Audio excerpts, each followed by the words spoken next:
Spurs fans, how do you feel? Not great, I imagine. But here's a question. If you do win the Europa League this season with Ange in charge, do you keep him for next year? It's a valid point, I think, that people haven't raised, and I think they're good enough with the players that they have got coming back, and they have performed well in Europe, so maybe there's a chance there for them to put a bit of sparkle on what's been an awful season. You're still bottom half of the league, you're not in a relegation scrap, but you're not playing very well. You're losing to teams you shouldn't be losing to. But it's really inconsistent. I guess a lot of teams are going through inconsistencies at the moment. But where do you see, the next 12 months going for you guys, upwards, downwards? I want to hear, you guys' opinions.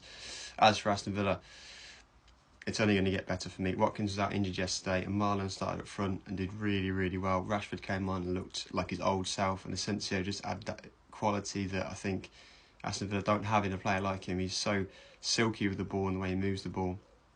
Ramsey also back from injury, really, really positive, and Bailey also playing well. So going forward, I think you're absolutely fine. The problem will be defensively. Disasi came in, he's not been brilliant at Chelsea, but again, he's a defender, an actual centre-half, with all your centre-halves injured now, with Mings, Pau Torres and Konza going off yesterday. I know Digne played centre-half before, and that didn't exactly go down well. So it's going to be tough. Kamara's going to have to probably play there, I think, for a few games until Konza's back fit, but he's looked sceptical there, so it is really tough at the moment for you guys. But if you're going to score and create chances like you did yesterday, I wouldn't be worried at all. I mean, 2-1 flat as Spurs. I mean, they were awful, but they were absolutely brilliant.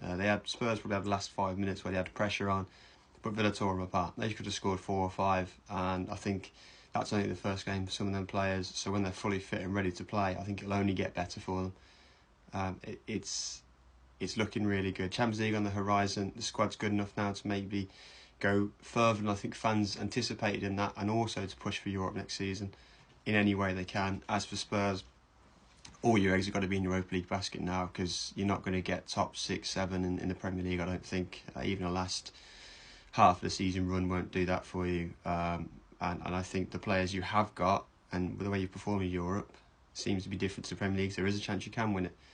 But again, that's if he gets it right. It's difficult for Ange at the moment. He is under a lot of pressure, and the players are playing in the wrong positions. A lot of them still playing really well, and even though they're 18, some of them, Archie Graham, Bergvall, they're really playing above their age and having to do more than probably most people expected them to do when they first signed.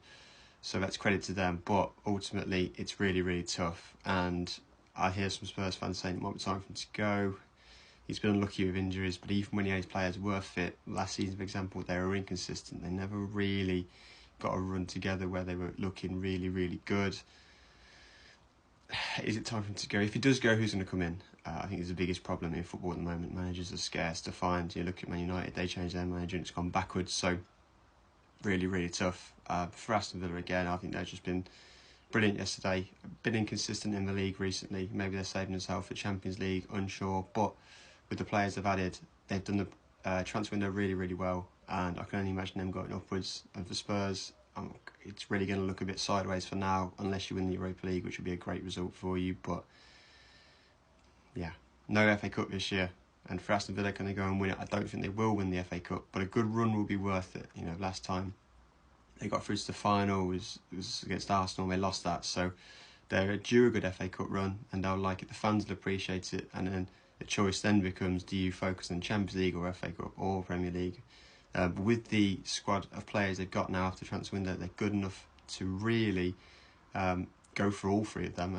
Go for the best in the Premier League, really go for the Champions League, and really go for the FA Cup with the squad depth they've now got.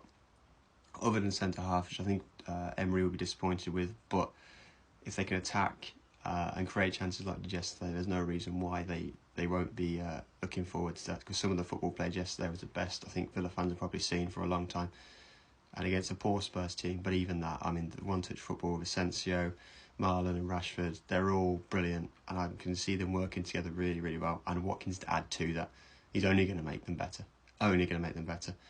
So for Spurs, you've got to keep going for a tough end of the season.